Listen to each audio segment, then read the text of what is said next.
Abana. Si tulikuja hapa kumisalimia. Ni association 100% Love. Hakuna cha maajabu chenye tunakuja kufanya, lakini tungali tutafanya cha maajabu sana hapa. Nta kintu gikomeye cyane cyane gitangaza twaje kubakorera ngaha.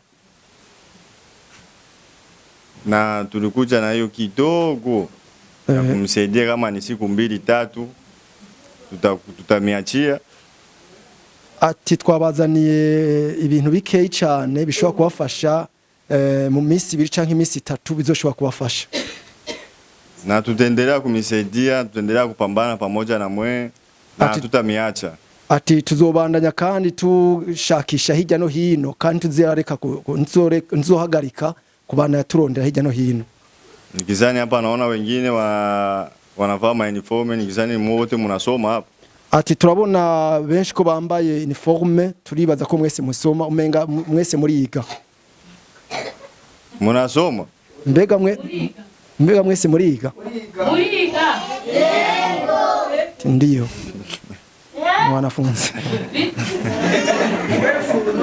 Mbosi wote, lakini kwa kijumla ni wanafunzi. Mwalimu wao yuko hapo nyuma. Hawa? Kati yao unaweza kujibia. Hapo ni sawa sana. Taoni ni vyiza cyane. Nikizani mwezi wa 9 Mungu akisaidia toka tena pamoja, tunaweza kumiletea makae juu muendelee msome. Ati turizera yuko mu kwezi kw'icenda tuzobana namwe tubazaniye amakaye, mukoma amashire mu bashimi.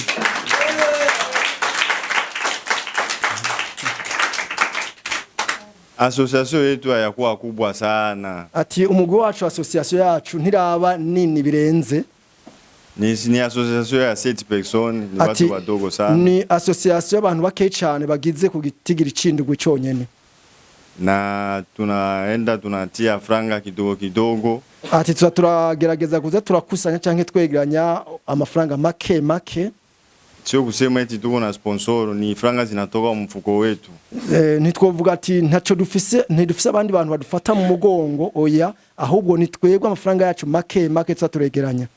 Na tutabakia tunamikumbuka, tutabakia tunakuja hivyo tukipata hiyo kidogo tunakuja kumiona. Ati nitwamara kuza tureganya two duke tuzogerageza tubandanye tuza kubaraba uko bizogenda kose.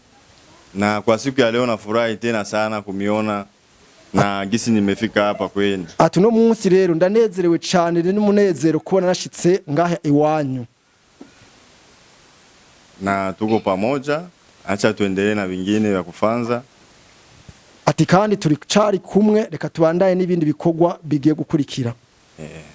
Asante.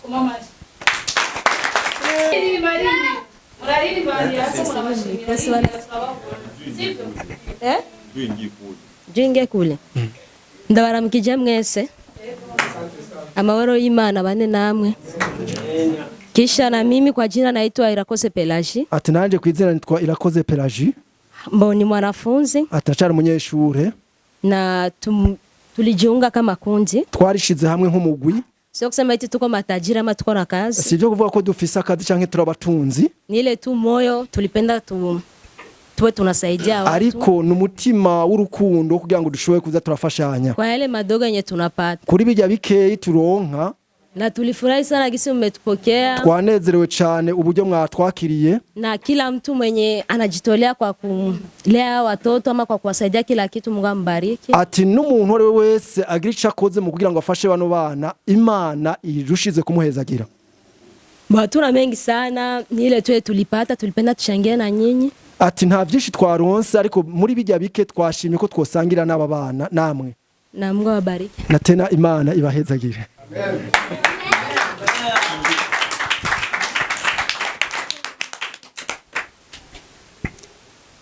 Na wasalimu katika jina la Yesu watoto. Ati ndabaramukije bana mu izina rya Yesu.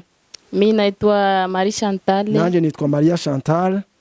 Nilipenda nikie kubaona. Nashimye ko noza kugira ndabarabe. Nafurahi sana kubaona. Ndanezerewe kubona nababonye. tena nafurahi sana. kandi ndanezerewe rwose Na tuko pamoja, kandi turi kumwe, hatutawaachilia. ntituzobaheba, tuzoguma tubana namwe, Tutaendelea kuja kuwaona tu. tuzobandanya tuza kubaramutsa no kubagendera. Tukipata ile kidogo mtaiona. Turonse ivyo bikeyi muzoca mubibona. Na Mungu abariki mwenye anawalia watoto. N'Imana ihezagire umuntu yitwararika bano bana mu kubaraba ku munsi ku munsi. Mungu ampatie nguvu kweli. Imana imwongere inkomezi.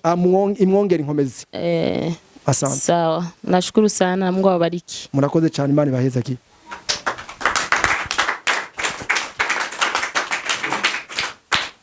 Ndabaramukije mwese, ndaramukije n'aba bana bacu. Je kwizina nitwa Ketia. N'umunsi twateguye kuza hamwe ni groupe turi kumwe kuza kuraba aba bana. Turashima Imana rero dushikanye kuri uno munsi. Tukaba dushimiye namwe muraba aba bana. Nukuri ntavyo dufise birenze dutanga ariko n'umutima gusa. Imana ibahezagire, mushishikare mugubwa neza mwese. Yesu ashimwe. Yesu ashimwe kandi. Je ku mazina nitwa Ndikubwayo Beritra.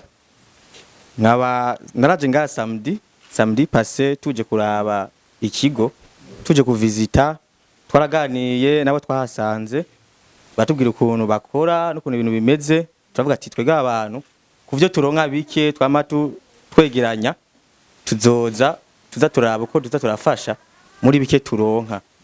Hama twashimira kuri ukuntu mwadufashe, ukuntu mwatwakiriye, mwakoze kabisa. Imana igomba ibihezagira.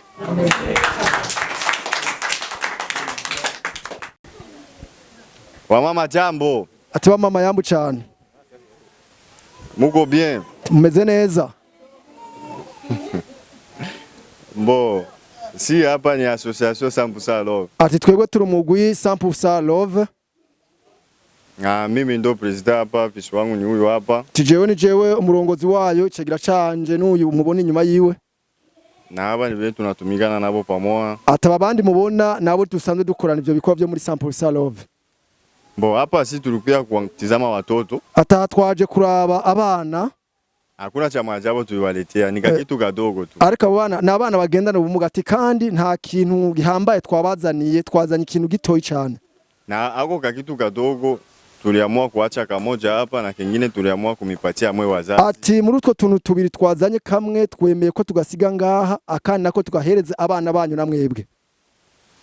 Ako kitu ni sabuni. Ako kantu ni sabuni na chumvi. N'amavuta n'umunyu. Kamafuta ka kujipagara. Ati n'amavuta yo kwisiga. Mweje koga. Penda na mwende nao nyumbani.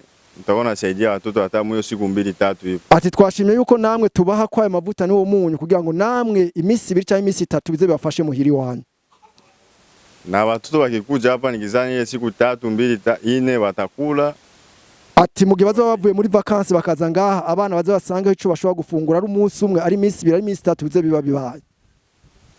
Ndio hiyo tulikuwa napenda tumifikishie na tungependa kama tunaweza tukapata namba zenu za simu itakuwa vizuri sana. Ati twashimye yuko tuza tubabwira bene ivyo nyene ati mugabo yaba byo kunze tukaba duronse inomero zanza telefone byo babyiza kurusha.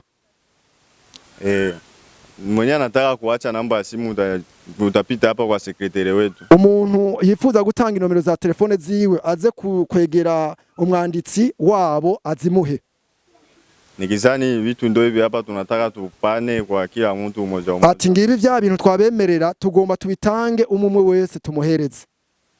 Nikizani ndio hivyo, musishike vibaya, musike na furaha. Sisi tunatoka kwa moyo mzuri. Ati nibaza ko ari ivyo ati kandi mu byakire neza mu rukundo bivuye ku mutima wo gutanga.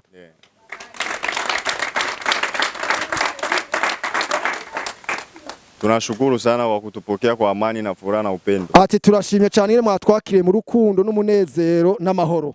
Merci. Murakoze cyane.